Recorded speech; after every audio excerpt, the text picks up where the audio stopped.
Mga lolo at lola, pakinggan ninyo ito ng mabuti dahil bago mag-Mayo 8, 2026, may isang bagay na dapat ninyong malaman tungkol sa inyong pensyon na maaaring magbago ng inyong buwan. Ang 3,000 add-on na pinag-uusapan ng lahat ng pensyonado sa buong Pilipinas ay hindi lang basta dagdag na pera.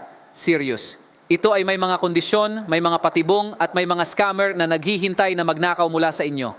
Ngayon, sasabihin ko sa inyo ang buong katotohanan, walang tinatago, walang pinapaikot. Kung gusto ninyong matanggap ang inyong 3,000 ng buo, ng tama at ng walang abala, huwag ninyong patayin ang video na ito. Manatili kayo rito dahil ang susunod na ilang minuto ay maaaring isa sa pinakamahalagang bagay na maririnig ninyo ngayong buwan ng Mayo.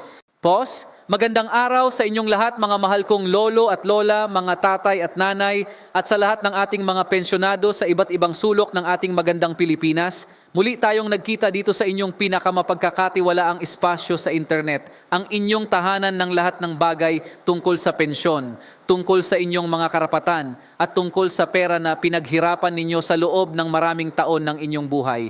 Ngayon, hindi tayo mag-aaksaya ng oras dahil mayroon tayong napakahalaga at napakadetalyadong pag-uusapan. At kapag sinabi kong mahalaga, ibig kong sabihin ay direktang makakaapekto ito sa inyong bulsa bago mag-Mayo 8, 2026. Kaya po handa na ba kayo? Simulan na natin. Ang buong bansa ngayon ay puno ng usap-usapan tungkol sa 3,000 pension add-on para sa Mayo 2026. Sa bawat tambayan, sa bawat simbahan pagkatapos ng misa, sa bawat palengke at merkado, naririnig ninyo ang mga tanong, totoo ba ito? Matatanggap ko ba ito? Kailan darating? Sabay ba ito sa aking regular na pensyon? At ang pinakamalaking tanong na walang malinaw na sumasagot, magkano talaga ang matatanggap ko ngayong Mayo kapag kasama na ang add-on na ito? Lahat ng tanong na iyon ay sasagutin natin ngayon isa-isa ng malinaw, ng simple at ng tapat dahil kayo ay karapat-dapat sa katotohanan, hindi sa mga haka-haka, hindi sa mga chismis sa Facebook at tiyak na hindi sa mga kasinungalingan ng mga scammer na nagnanakaw sa mga pensyonado. Magsimula tayo sa pinakabasikong tanong, ano ba talaga itong 3,000 pension add-on? Para maintindihan natin ito ng tama, kailangan nating alamin ang pinagmulan nito. Para sa ating mga SSS pensyonado, ang add-on na ito ay bahagi ng isang mas malawak na programa ng pamahalaan na layunin ay tulungan ang ating mga nakatatanda na makayanan ang patuloy na pagtaas ng presyo ng bilihin sa ating bansa. Alam nating lahat na ang presyo ng bigas, ng mantika, ng gulay, ng gamot at ng lahat ng pangunahing pangangailangan ay patuloy na tumataki sa nakaraang mga taon. Ang gobyerno sa pamamagitan ng SSS ay kinikilala na ang kasalukuyang pensyon ng maraming miyembro ay hindi na sapat para sa pang-araw-araw na pamumuhay. Kaya naman ang Cost of Living Adjustment o COLA ay isang mekanismo na ginagamit para tiyakin na ang purchasing power ng inyong pensyon ay hindi natutunaw dahil sa inflasyon. Ang 3,000 na ito ay isang bahagi ng mas malawak na pagsisikap ng SSS na mapabuti ang buhay ng bawat pensyonado nito sa buong kapuluan. Para naman sa ating mga GSIS pensyonado, ang kwento ay bahagyang naiiba, ngunit ang mensahe ay iisa. Ang Government Service Insurance System ay naglabas ng abiso tungkol sa isang enhanced pension supplement para sa mga kwalipikadong miyembro nito. Ang supplement na ito, na kinakatawan ng 3,000 add-on, ay ibinibigay bilang karagdagang benepisyo sa itaas ng inyong regular na Basic Monthly Pension o BMP. Ito ay isang pagkilala ng pamahalaan sa dedikasyon ng mga dating kawani ng gobyerno na nagsilbi sa bayan ng maraming taon. Mula sa mga guro, mga pulis, mga doktor sa pampublikong ospital, mga kawani ng munisipyo at probinsya, hanggang sa mga manggagawa sa iba't ibang ahensya ng pamahalaan, lahat kayo ay kasama sa pagkilalang ito. Ngayon, pag-usapan natin ang isa sa pinakamalaking katanungan. Bakit napili ang Mayo 2026 para sa release ng add-on na ito? Hindi ito aksidente at hindi ito isang random na desisyon ng mga opisyal.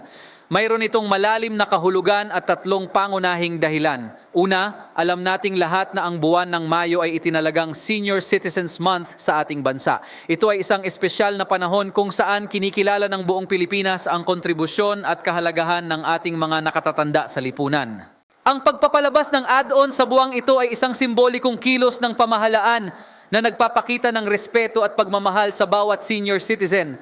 Pangalawa, ayon sa pinakabagong datos ng Philippine Statistics Authority, ang inflation rate ng bansa ay nagdulot ng malaking pressure sa mga tahanang may fixed income tulad ng mga pensyonado. Ang inyong pensyon na natanggap ninyo ilang taon na ang nakakaraan ay hindi na may parehong halaga ngayon dahil ang lahat ng bibilhin ninyo ay mas mahal na. Ang 3,000 add-on ay isang paraan ng pamahalaan na sabihing nakikita namin ang inyong pagdurusa at ginagawa naming gawin ang lahat para tulungan kayo. Pangatlo, ang pagpapalabas ng add-on ay konektado sa mas malawak na legislative at administrative na agenda ng pamahalaan kaugnay ng Expanded Senior Citizens Act at ng patuloy na pagsasaayos ng benefit delivery system ng parehong SSS at GSIS para maging mas epektibo at mas accessible para sa lahat ng beneficiaries. Ngayon, dumating na tayo sa pinakamahalaga at pinakatinanong na bahagi ng ating usapan ngayon. Ang 3,000 add-on ba ay sabay na darating kasama ng regular na pensyon o ito ba ay hiwalay na release? Ang sagot ay depende kung ikaw ay SSS pensyonado o GSIS pensyonado, kaya makinig ng mabuti. Para sa mga miyembro ng SSS, ang magandang balita ay ang 3,000 add-on ay automatic na isasama sa inyong regular na monthly pension release. Hindi kayo kailangang pumunta sa kahit saan pa. Hindi kayo kailangang mag-apply ng hiwalay. Hindi kayo kailangang sumabmit ng kahit anong dokumento para lang matanggap ang add-on. Kung ang inyong regular na SSS pension ay 5,500 bawat buwan, ang inyong matatanggap ngayong Mayo ay 8,500. Kung ang inyong pension ay 7,000, ang inyong matatanggap ay 10,000. Ito ay automatic, ito ay direkta, at ito ay kasama na sa inyong karaniwang disbursement. Ngunit may isang malaking ngunit dito na dapat ninyong marinig ng maayos. Ang automatic na pagdaragdag ng 3,000 ay mangyayari lamang kung kayo ay nakakatugon sa lahat ng mga kinakailangan ng SSS, lalo na ang inyong Annual Confirmation of Pensioners or ACOP. Babalik tayo dito mamaya ng mas detalyado. Para sa mga GSIS pensyonado naman, ang sitwasyon ay medyo naiiba. Ang GSIS ay gumagamit ng staggered release schedule, ibig sabihin hindi lahat ng pensyonado ay makatanggap sa iisang araw. Ang inyong release date ay nakadepende sa huling dalawang numero ng inyong GSIS UMID card o pension account number. Ang sistemang ito ay maingat na dinisenyo ng GSIS para maiwasan ang pagsiksikan sa mga bangko at ATM nationwide. Isipin ninyo kung sabay-sabay na kukuha ang milyon-milyong GSIS pensyonado ng kanilang pensyon, magiging kagulo iyon sa lahat ng branches ng Land Bank, DBP at iba pang partner banks ng GSIS. Kaya sa pamamagitan ng staggered system, mas maayos at mas komportable ang proseso para sa inyo. Para sa Mayo 2026, ang pangkalahatang balangkas ng schedule ay ganito. Ang mga account na ang huling dalawang numero ay nagtatapos sa 0 hanggang 2 ay inaasahang matatanggap ang kanilang pensyon kasama ang 3,000 supplement sa unang linggo ng Mayo. Ang mga nagtatapos sa 3 hanggang 5 ay nasa ikalawang linggo ng Mayo. Ang mga nagtatapos sa 6 hanggang 8 ay nasa ikatlong linggo. At ang mga nagtatapos sa 9 ay nasa ika-4 na linggo ng Mayo 2026. Ang pinakamahalagang paalala rito ay laging i-verify ang eksaktong petsa sa opisyal na GSIS website o sa inyong pinakamalapit na GSIS branch o service center dahil ang mga petsang ito ay maaaring magbago batay sa mga holiday at banking clearance days na maaaring maganap bago mag-Mayo 8, 2026 o sa loob ng buwan. Ngayon, gumawa tayo ng mga totoong halimbawa para mas malinaw na maintindihan ninyo ang epekto ng 3,000 add-on sa inyong aktwal na buwanang kinikita.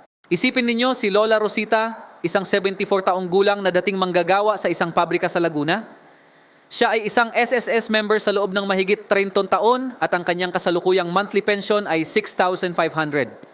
Ngayong Mayo, ang kanyang matatanggap ay 9,500 dahil kasama na ang 3,000 add-on. Ngunit si Lola Rosita ay mayroon ding natitirang SSS loan na ang monthly amortization ay 380. Kaya ang kanyang net na matatanggap ay 9,120. Alam ni Lola Rosita ang detalyeng ito dahil nag-login siya sa MySS portal at sinuri niya ang kanyang account bago pa man mag-Mayo. Hindi siya nagulat, hindi siya nainis. Nanatili siyang kalmado at nakatutugon ang lahat ng kanyang inaasahan. Iyon ang resulta ng pagiging handa at alam ang inyong mga numero bago pa man darating ang release date. Isipin naman natin si Tatay Ernesto, isang 70 taong gulang na dating high school principal sa isang probinsya sa Visayas. Siya ay isang GSIS pensyonado at ang kanyang basic monthly pension ay 15,000 bawat buwan.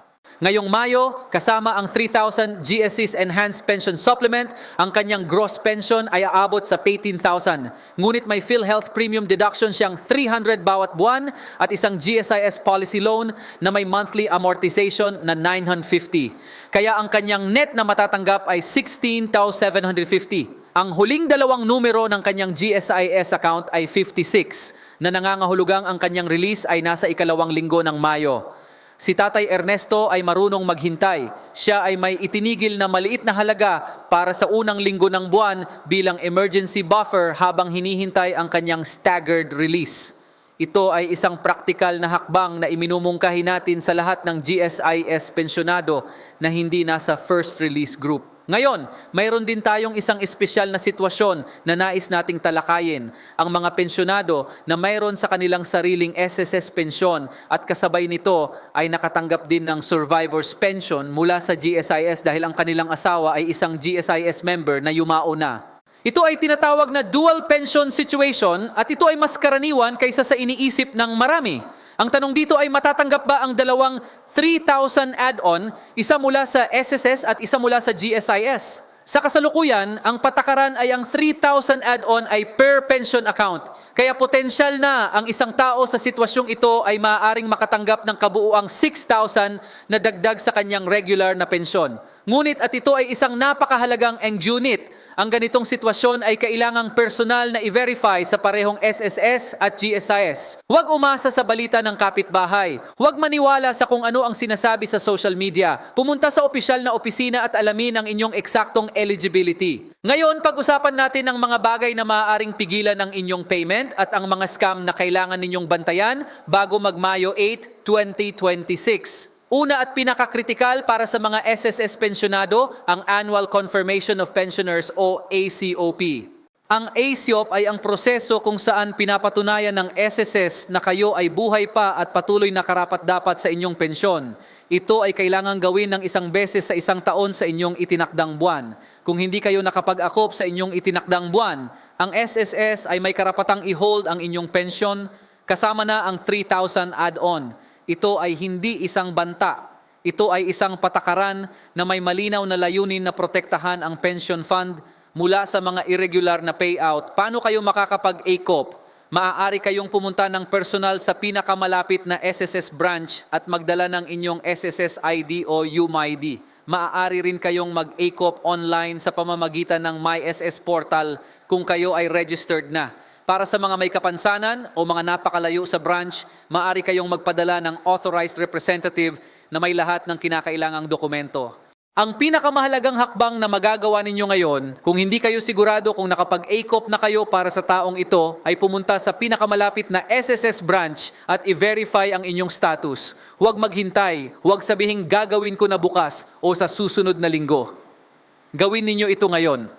Pangalawa, ang clawback at benefit offset system.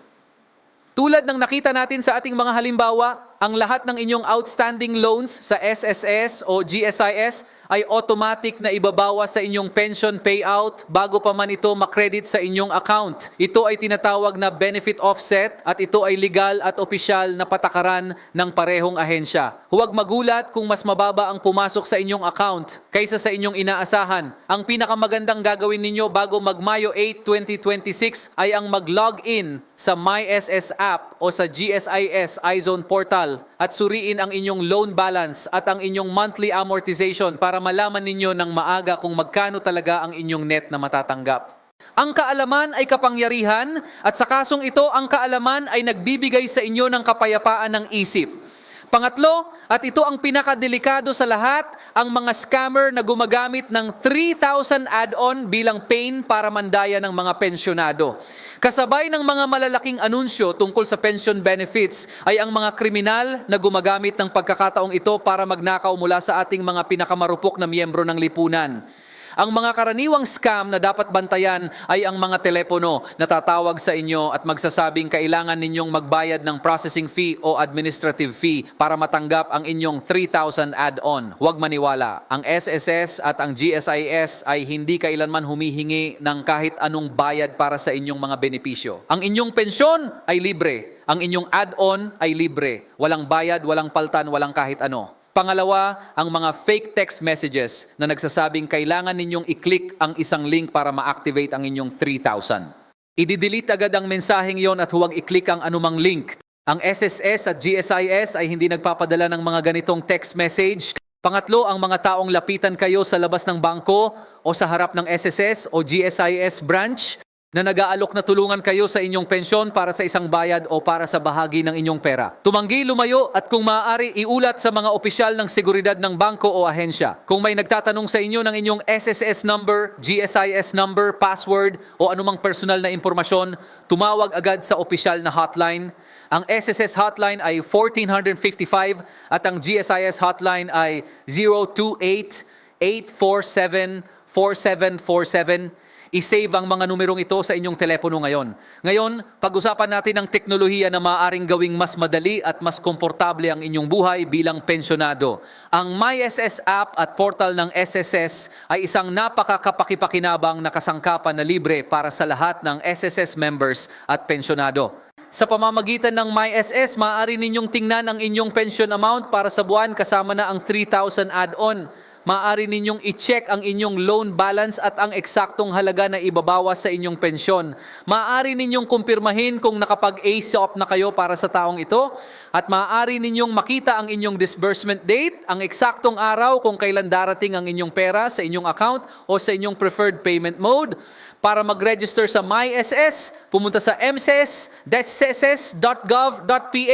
o i-download ang MySS app mula sa Google Play Store o Apple App Store. Kakailanganin ninyo ang inyong SSS number at isang aktibong email address. Para naman sa mga GSIS pensyonado, ang GSIS iZone ay ang inyong digital na kaibigang portal. Dito makikita ninyo ang inyong staggered release date para sa Mayo 2026, ang breakdown ng inyong benepisyo kasama ang BMP at ang supplement, ang inyong loan details at deductions at ang inyong complete transaction history para sa nakaraang mga buwan. Para sa ating mga lolo at lola na hindi pa komportable sa teknolohiya o hindi pa may smartphone, heto ang aming mga pinaka-practical na tip para sa personal na pagpunta sa branch. Una, pumunta bago mag alas 8 ng umaga. Sa oras na iyon, maaga pa ang linya ngunit hindi pa ganoon kasiksikan. Mas malinis at mas malamig pa ang hangin at mas maraming upuan para sa ating mga senior citizen. Pangalawa, gamitin ang priority lane. Bilang senior citizen, meron kayong karapatang gamitin ang priority lane sa lahat ng SSS at GSIS branches, pati na rin sa mga bangko. Ito ay itinakda ng batas sa ilalim ng Expanded Senior Citizens Act. Huwag mahiyang hilingin ito. Ito ay inyong karapatan bilang isang matatandang miyembro ng ating lipunan at huwag hayaang sino man na alisin ito sa inyo. Pangatlo, magdala ng 2 valid ID. Ang inyong UMID, SSS ID, Senior Citizen ID o iba pang government-issued ID ay tinatanggap. Magdala rin ng photocopy para sa kaginhawahan ng proseso. Pang-apat, huwag pumunta sa unang 3 araw ng buwan. Ang mga unang araw ng bawat buwan ay palaging pinakasiksikan dahil maraming tao ang may gawaing kailangan bago o pagkatapos ng pension release. Mas mabuti ang pumunta sa kalagitnaan ng buwan o sa huling bahagi para mas komportable ang inyong karanasan. Mga mahal kong lolo at lola, mga tatay at nanay, mga kaibigan, bago tayo magtapos ngayon, mayroon akong isang bagay na nais kong sabihin sa inyo mula sa puso. Ang 3,000 na ito ay hindi isang regalo. Ito ay hindi isang awa ng pamahalaan sa inyo. Ito ay resulta ng inyong pinaghirapan sa loob ng maraming taon, ng inyong mga buwis na binayad sa bawat sahod, ng inyong mga kontribusyon sa SSS at GSIS noong kayo ay malusog pa, bata pa at aktibo pa sa inyong trabaho. Binayaran ninyo ito sa inyong kabataan para matamasan ninyo ito ngayon sa inyong katandaan, kaya huwag kailanman hiyain ang inyong sarili sa pagkuha ng lahat ng inyong mga karapatan. Tanungin ninyo ang lahat. Alamin ninyo ang bawat detalye, ipaglaban ninyo ang inyong sarili, at kung kailangan ninyo ng tulong, humingi kayo sa inyong mga anak, sa inyong mga apo, o sa inyong mga kakilala na makakatulong sa inyo sa pag-navigate ng sistema. Walang kahihiyan sa paghingi ng tulong para sa isang bagay na inyong karapatan. Ang inyong dignidad bilang isang senior citizen, bilang isang retirado, bilang isang taong nagbigay ng kanyang pinakamahusay na taon para sa kanyang pamilya at sa kanyang bayan ay hindi dapat bawasan ng kahit anong sistemang mahirap unawain o ng kahit sinong scammer na nagnanakaw ng inyong pinaghirapan. Lagi ninyong tatandaan na kayo ay mahalaga, kayo ay importante, at kayo ay karapat-dapat sa lahat ng mabuti.